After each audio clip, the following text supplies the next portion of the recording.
Assalamualaikum warahmatullahi wabarakatuh. Hai Alexian yang soleha. Jumpa lagi dengan Pak Koji di pembelajaran kedua subtema 3 tema 1. Bagaimana kabar kalian? Pak Koji harap kalian dalam keadaan sehat walafiat dan tetap semangat ya. Baik, ada 3 muatan pelajaran pada pembelajaran kedua kali ini, yaitu pelajaran Bahasa Indonesia, kemudian PKN, kemudian SPDP. Namun Pak Koji mengingatkan sebelumnya, kalian tetap mengerjakan 3 yang Pak Koji pesankan, yaitu adalah yang pertama, makan sarapan, yang kedua, beribadah, berdoa, tambah satu lagi belajar, yang ketiga, jangan lupa membantu orang tua terkasih, orang tua tersayang di rumah. Baik, sebelum kita mulai pelajaran kali ini, kita berdoa dulu yuk, supaya Allah memberkahi pelajaran kali ini dengan baik dan dengan berkah. Baik, bismillahirrahmanirrahim. Rabbi zidni ilma warzuqni fahma.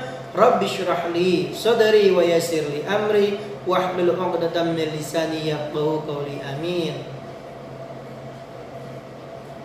Adapun indikator dari 3 muatan pelajaran pada pembelajaran kali ini, yang pertama yaitu Bahasa Indonesia, menemukan informasi dari teks tentang hewan langka di Indonesia dan penyebab kepunahannya atau kelangkaannya. Yang kedua yaitu PKN, menguraikan contoh perilaku menyayangi hewan yang sesuai dengan nilai-nilai Pancasila. Yang ketiga SBDP, yaitu menjelaskan bahan dan cara mewarnai patung. Mari kita lanjut ke muatan pembelajaran pertama, yaitu Bahasa Indonesia.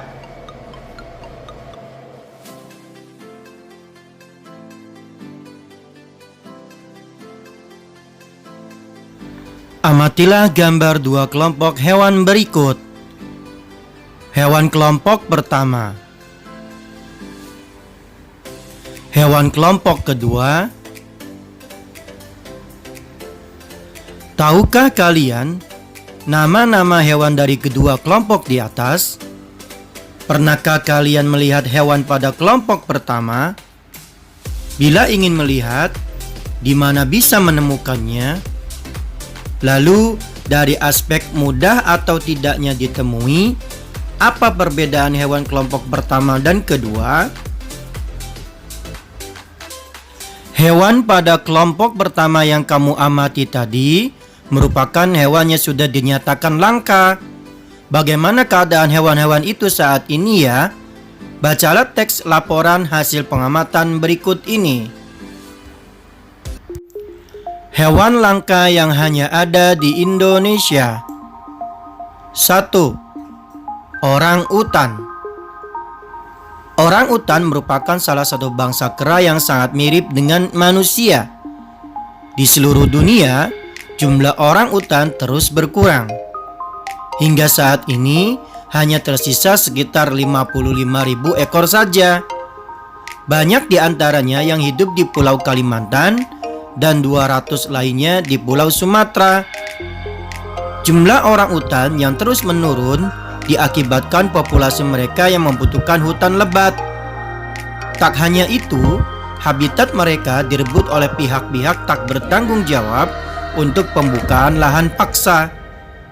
Hal ini menarik perhatian WWF atau WWF dan banyak volunteer atau sukarelawan dari belahan dunia untuk membantu penangkaran orang utan di Indonesia.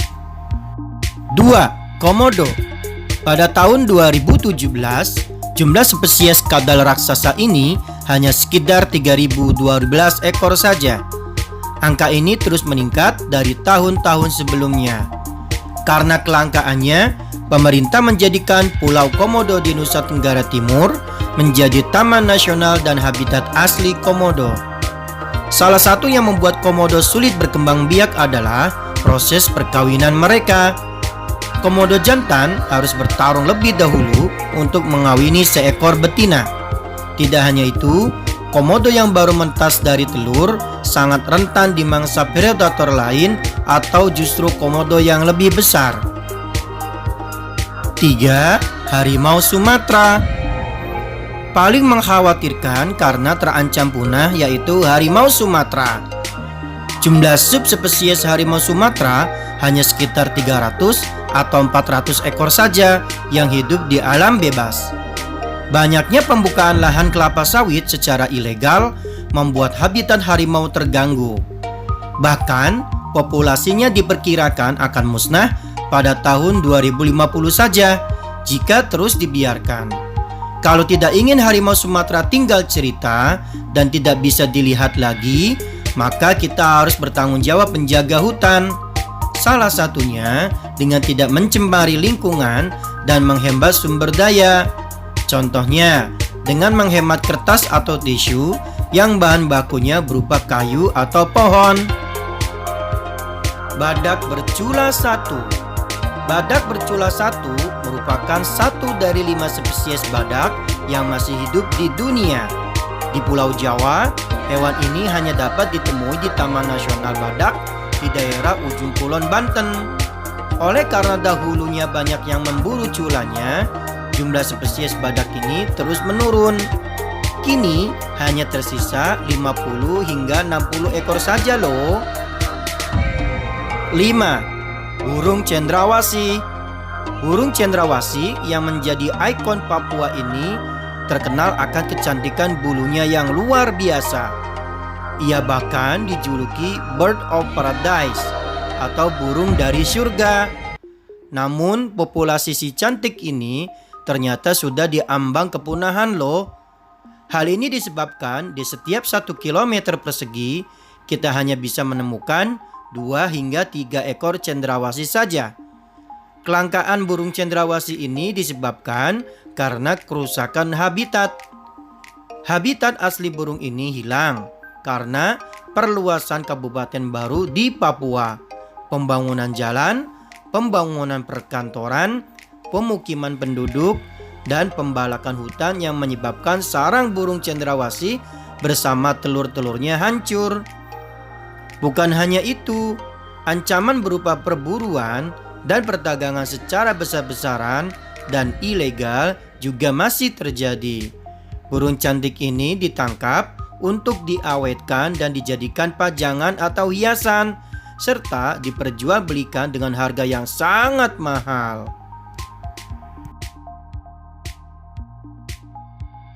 6. Anoa. Anoa juga memiliki nama julukan yang diberikan masyarakat sekitarnya, yakni sapi hutan. Artinya sapi yang hidup di hutan. Karena masih satu famili atau sekeluarga dengan banteng, kecepatan berlarinya mencapai 10 km per jam loh. Anoa memiliki sepasang tanduk yang menyerupai banteng. Hanya saja ukuran anoa jauh lebih kecil dibandingkan banteng pada umumnya. Sayangnya, banyak pihak yang tak bertanggung jawab memburu hewan ini untuk dikonsumsi. Kini populasi anoa di Sulawesi hanya tersisa sekitar 2.469 ekor saja. Hal ini membuat anoa menjadi salah satu satwa yang dilindungi pemerintah Indonesia. Habitat hidup anoa yaitu di hutan yang masih perawan, yaitu di daerah Gunung Ambang. Pada teks di atas terdapat informasi penting terkait hewan langka dan penyebab kelangkaannya. Kalian cobalah cari informasi tersebut dan tuliskan dalam bentuk rangkuman pada kolom berikut ini. Setelah selesai membuat rangkuman, buatlah kesimpulan tentang penyebab utama kelangkaan hewan-hewan tersebut. Membuat kesimpulan dengan menyatukan beberapa ide pokok yang ada di dalam rangkuman, kemudian kalian buatlah menjadi sebuah pernyataan singkat. Dari teks yang kalian baca tadi, tuliskan beberapa istilah atau kosakata baru yang belum kalian ketahui maknanya. Temukanlah makna tersebut dari berbagai sumber seperti Google atau Yahoo dan sebagainya. Setelah itu, carilah kata yang serupa makna atau sinonim dengan kata yang kalian cari.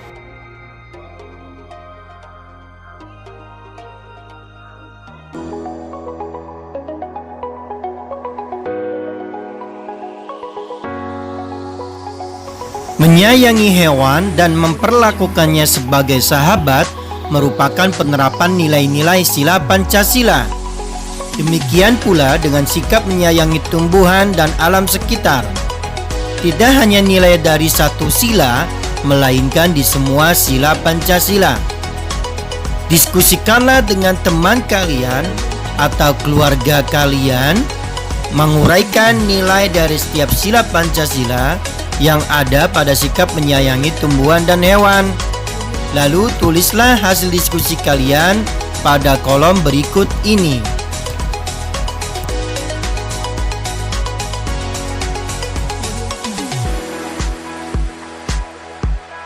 Setelah itu, lanjutkan kembali diskusi dengan teman atau keluarga kalian mengenai upaya apa saja atau usaha apa saja yang kalian bisa lakukan untuk menumbuhkan sikap menyayangi tumbuhan dan hewan. Lalu, tulislah hasil diskusi kalian pada kolom berikut ini.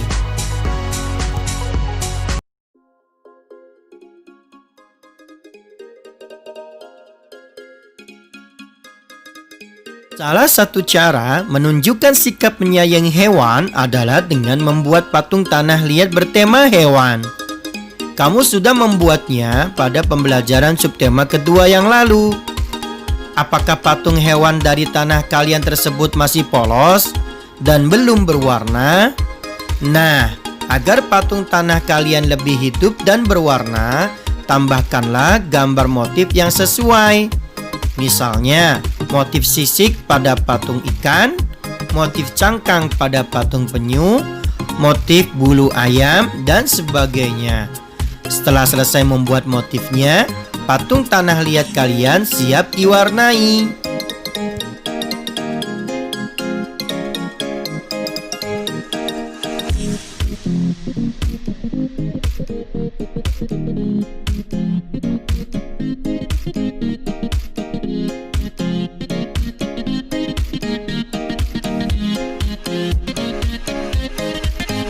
Dari 3 muatan pelajaran tadi, apa saja yang kalian sudah pelajari hari ini?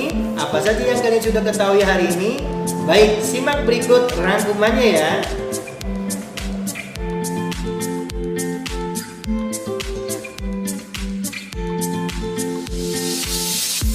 Pada hari ini, kalian telah mempelajari hal-hal berikut. 1. Beberapa hewan langka yang hanya ada di Indonesia antara lain orang utan, komodo, harimau Sumatera, badak bercula 1, burung cendrawasih, dan anoa. 2. Menyayangi hewan dan memperlakukannya sebagai sahabat merupakan penerapan nilai sila-sila Pancasila. Demikian pula dengan sikap menyayangi tumbuhan dan alam sekitarnya. Kalian sudah memahami 3 muatan pelajaran tadi, saatnya kalian mengerjakan tugas. Mana tugasnya? Ini tugasnya.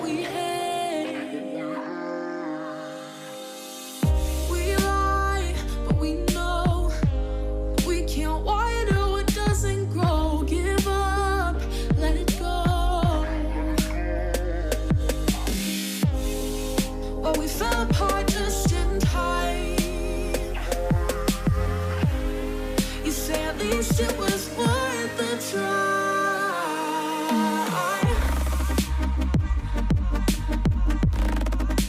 At least it was worth the try. Tidak terasa pembelajaran kedua subtema 3 kali ini sudah selesai. Mari kita ucapkan hamdalah bersama. Alhamdulillahirabbil alamin.